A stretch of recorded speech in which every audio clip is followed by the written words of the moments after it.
नमस्कार दोस्तों, मैं डॉक्टर अमित राजवंशी आपके सामने फिर हाजिर हुआ हूँ रैफेल के बारे में बात करने के लिए। रैफेल सेंजियो, जिनका जन्म 1483 में इटली के उर्बिनो में हुआ था, और वो जो फर्स्ट इससे प्रीवियस लेक्चर था उसमें हमने उनके लाइफ के बारे में जाना था, उनके जीवन से जुड़ी कुछ रोचक जानकारियाँ, उनके संघर्ष को हमने जाना था।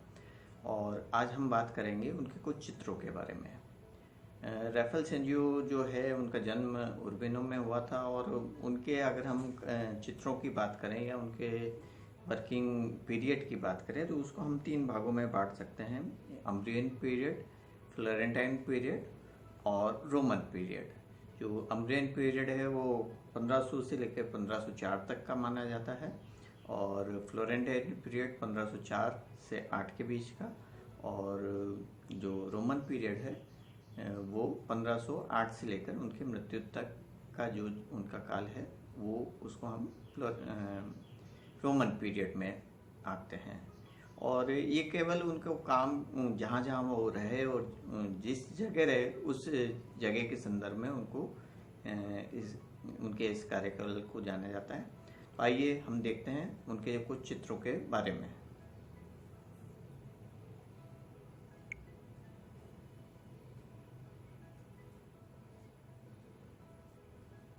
तो उनकी लाइफ के बारे में कुछ डिटेल्स हैं कि उनका जन्म 28 मार्च अप्रैल 1483 में उर्बिनो में हुआ था, और जो उनकी मृत्यु है 6 अप्रैल 1520 को हुई थी, एक 37 वर्ष की उम्र में।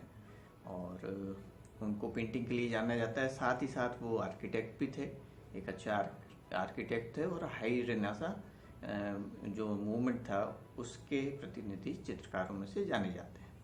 तो ये चित्र हैं उनके शुरुआती काल के, जो उनके चित्र हैं उसके बारे में हम जानेंगे। जो उन्होंने जो अपनी चित्रण की जो शिक्षा ली थी, पेरुजिनो, जो पेरुजिया से संबंधित कलाकार थे, उनके अंडर में उन्होंने जो अपनी प्रारंभिक शिक्षा या जो बेसिक्स या जो आर्ट के बारे में, जैसे उनके पिता भी कलाकार थे और वो भी अपना एक स्टूडियो चलाते थे, और चूँकि जल्द ही उनके पिताजी की मृत्यु हो गई थी, 11 वर्ष की उम्र जब उनकी खुद की थी तब उनकी पिता की मृत्यु हो गई थी। तो उन्होंने फिर स्टूडियो संभाल लिया, और उससे पहले वो पेरुजिनो से अध्ययन, अपना कार्यकाल कला के बारे में जानकारियाँ लेने के लिए वो पेरुजिनो के पास चले गए थे। तो उनके शुरुआती चित्रों को अगर हम देखें, जैसे ये चित्र है the coronation of the virgin, 1502 से 3 के मध्य का बना हुआ चित्र है।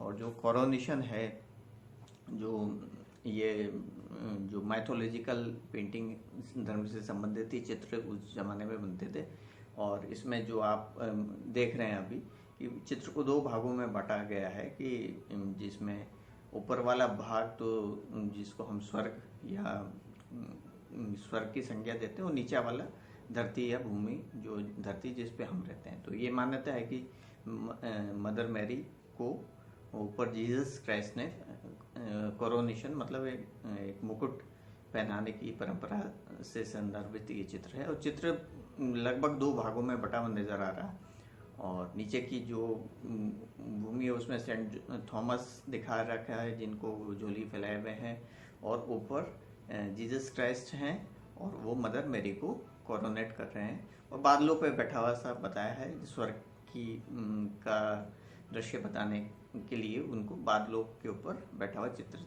किया है, और अब आसपास काफ़ी सारी जो संबंधित स्वर्ग से संबंधित जो कैरेक्टर्स हैं वो चित्रित किए गए हैं। अब ये धर्म से संबंधित, पूर्णतया धर्म से संबंधित चित्र है, और जो पूर्व इससे पहले जो चित्र बनते थे, और या पेरुजिनो का प्रभाव इन उनके चित्रों में दिखाई देता है। जो मुख्य रूप से जो बाइजेंटाइन शैली से जो परिवर्तन आया था, वो स्वाभाविक तक बढ़ने वाला परिवर्तन आया था। जो फिगर्स होते थे, जो उनमें एक मूवमेंट नज़र आता था, उसमें एक रिदम नज़र आती थी, और जो चित्र बनाए जाते थे उनके चेहरे पे हाव भाव स्वाभाविक ऐसे आर्टिफिशियल या डेकोरेटिव नज़र नहीं आते थे। हालांकि शुरुआती पेरुजिनो के चित्रों में वो डेकोरेशन वाला प्रभाव है, जो संयोजन है उसमें कहीं ना कहीं डेकोरेशन या एक तरह से सब चीज़ें तय, निश्चित और चित्र के धार्मिक भाव को दर्शाने के हिसाब से ही बनाई जाती थी। तो ये इनका 1502 का चित्र है और कोरोनेशन ऑफ द वर्जिन नाम से जाना जाता है। एक ये उसी पीरियड का इनका चित्र है 1502 का ही, मॉन्ट क्रूसिफिक्शन, और ये भी जो है very much in the style of Perugino, तो पेरुजिनो की स्टाइल से ही संबंधित है, जिसमें जीसस क्राइस्ट को क्रॉस पे चित्रित किया गया है और उनके चेहरे पे शांति के भाव में कोई उसमें अगर पीड़ा के भाव नज़र नहीं आ रहे।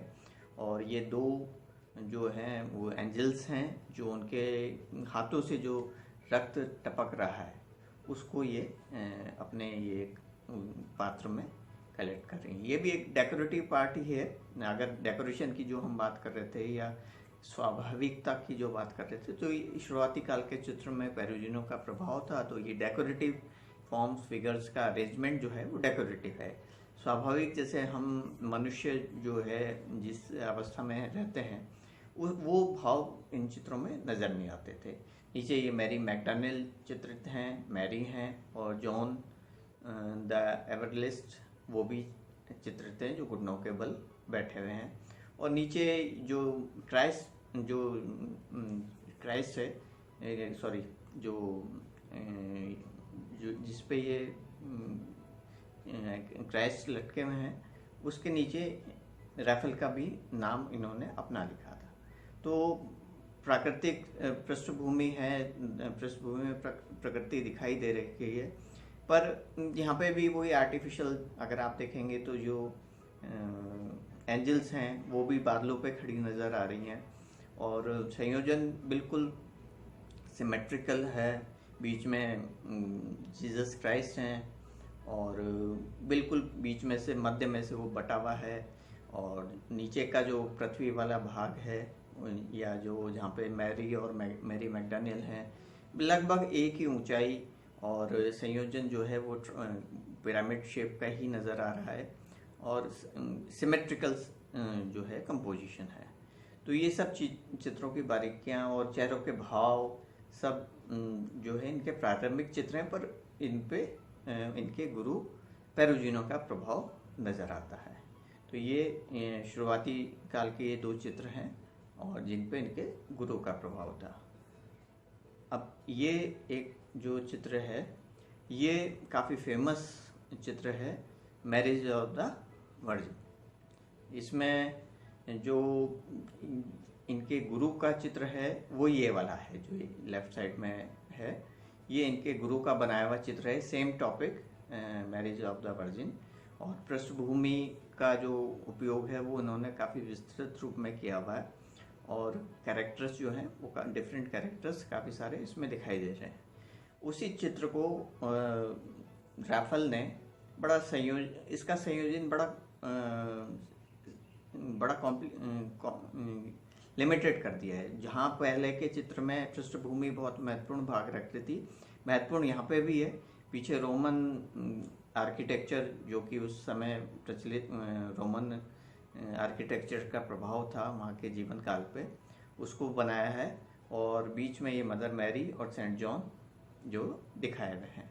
जॉन, ये इनके हाथों में लकड़ियाँ भी हैं। ये केवल ये वाली जो प्लेट जो दिखाई है जिसमें दोनों तरह के पेंटिंग है, पेरुजिनो की और रैफेल की। तो इनके कंपैरिजन से आप संयोजन में जो अंतर है वो संयोजन का अंतर इनके प्रारंभिक चित्रों में गुरु का प्रभाव होते हुए भी, इनके जो मास्टर थे उनका प्रभाव होते हुए भी इन्होंने अपनी मौलिकता दर्शानी प्रारंभ कर दी थी।